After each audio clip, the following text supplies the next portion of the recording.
Hello नमस्कार दोस्तों, चलिए उत्तर प्रदेश की 25 बड़ी खबरें सिर्फ 10 मिनट में जानते हैं। उससे पहले आप लोगों ने इस वीडियो को लाइक नहीं किया है तो लाइक कर दें और हाँ, कमेंट करके अपने जिले का नाम जरूर बताएं। तो चलिए दोस्तों, बिना देर किए हुए शुरू करते हैं। शिक्षा मित्र और अनुदेशकों की मानदेय में बढ़ोतरी। जी हाँ दोस्तों, उत्तर प्रदेश सरकार ने शिक्षा मित्र और अनुदेशकों का मानदेय बढ़ाने की घोषणा की है। अब शिक्षा मित्रों को 10,000 की जगह 18,000 रुपए प्रति माह मिलेगा। अनुदेशकों को 9,000 की जगह 17,000 रुपए प्रति माह मिलेगा। बढ़ा हुआ मानदेय 1 अप्रैल 2026 से लागू होगा। स्कूल शिक्षा सुधारने के लिए बड़ा बजट। सरकार ने सरकारी स्कूलों में खेल मैदान, स्मार्ट क्लास, साफ शौचालय और छात्राओं के लिए स्वच्छता सुविधाओं पर बड़ा बजट घोषित किया है। खासकर ग्रामीण स्कूलों को प्राथमिकता दी जा रही है ताकि सरकारी स्कूल निजी स्कूलों से मुकाबला कर सकें। यूपी बोर्ड परीक्षा में रिकॉर्ड संख्या में छात्र। इस बार हाई स्कूल और इंटरमीडिएट परीक्षा में 48 लाख से ज्यादा छात्र शामिल हुए। परीक्षा संचालन की जिम्मेदारी उत्तर प्रदेश माध्यमिक शिक्षा परिषद के पास है। इतने बड़े स्तर पर परीक्षा कराना प्रशासन के लिए चुनौती बना हुआ है। परीक्षा में नकल रोकने के लिए सख्त निगरानी। कई परीक्षा केंद्रों पर सीसीटीवी, स्टैटिक मजिस्ट्रेट और उड़न दस्ता टीम तैनात की गई। फर्जी परीक्षार्थी पकड़ने पर तुरंत एफआईआर दर्ज हो रही है। सरकार की कोशिश है कि परीक्षा पूरी तरह पारदर्शी हो। तापमान तेजी से बढ़ा। अयोध्या सहित कई जिलों में तापमान सामान्य से ज्यादा दर्ज हुआ। फरवरी में ही गर्मी बढ़ने से किसानों और आम लोगों में चिंता है कि इस साल गर्मी जल्द पड़ सकती है। कई जिलों में कोहरे का अलर्ट। सुबह और रात के समय घना कोहरा छाने की चेतावनी दी गई है।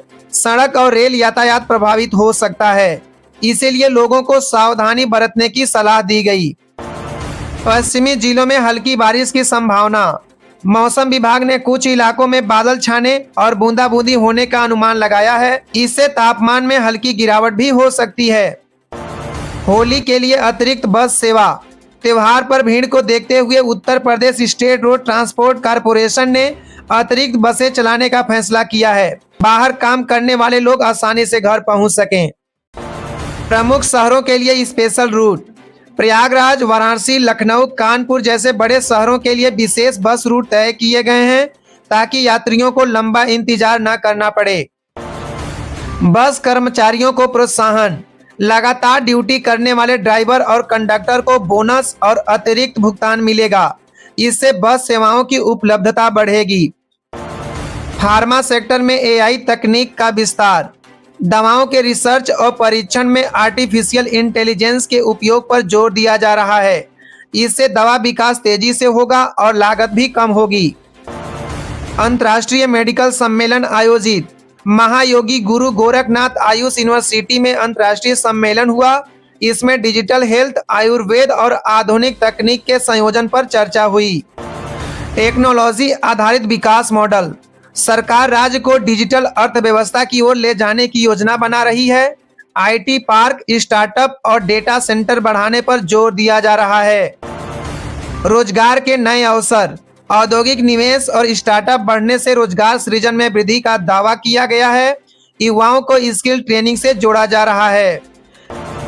विधानसभा में मतदान सूची पर चर्चा। सरकार ने मतदाता सूची संशोधन प्रक्रिया को पारदर्शी बताया। चुनाव से पहले सत्यापन अभियान चलाया जा रहा है। विपक्ष और सरकार में तीखी बहस। विपक्ष ने प्रक्रिया पर सवाल उठाए, जबकि सरकार ने कहा कि सब कुछ नियमों के अनुसार हो रहा है।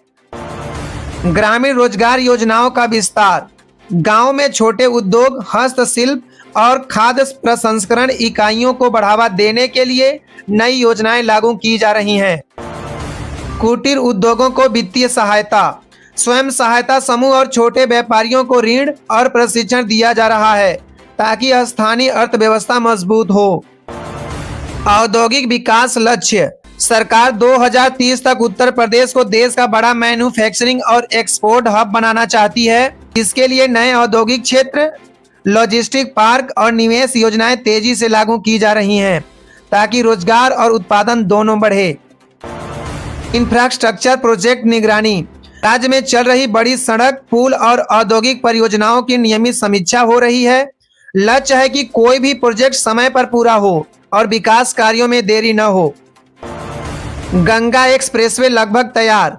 जी हां दोस्तों, यह एक्सप्रेसवे राज्य की सबसे बड़ी सड़क परियोजनाओं में से एक है। इसके शुरू होने से लंबी दूरी की यात्रा आसान होगी और व्यापारिक गतिविधियों को भी बढ़ावा मिलेगा। Uttar Pradesh defence industrial corridor विस्तार। जी हां दोस्तों, रक्षा उत्पादन से जुड़े उद्योगों को बढ़ावा देने के लिए कॉरिडोर में निर्माण कार्य तेज किया गया है। इससे स्थानीय रोजगार बढ़ने और औद्योगिक विकास को गति मिलने की उम्मीद है। बुंदेलखंड विकास योजना। बुंदेलखंड क्षेत्र में सिंचाई, सड़क और उद्योग से जुड़ी योजनाएं लागू की जा रही हैं। सरकार का उद्देश्य क्षेत्रीय विकास बढ़ाना और पलायन कम करना है। मेडिकल और फार्मा पार्क। राज्य में मेडिकल उपकरण और दवा निर्माण के लिए विशेष औद्योगिक पार्क बनाए जा रहे हैं। इससे हेल्थ सेक्टर में निवेश और रोजगार के नए अवसर पैदा होंगे।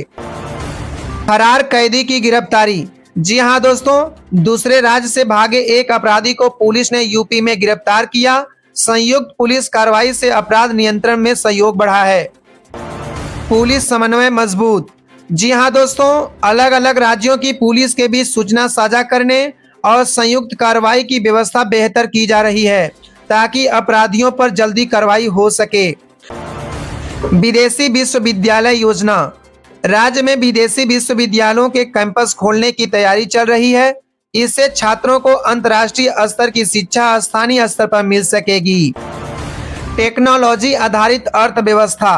राज्य को डिजिटल और टेक्नोलॉजी हब बनाने के लिए एआई, डेटा सेंटर और स्टार्टअप को बढ़ावा दिया जा रहा है, जिससे युवाओं के लिए नए रोजगार अवसर बनेंगे। जी हां दोस्तों, इसी प्रकार की हर नई अपडेट्स पाने के लिए हमारे YouTube चैनल को सब्सक्राइब करें और हाँ, बेल आइकन को दबाना ना भूलें। तो दोस्तों, तब तक के लिए जय हिंद, जय भारत।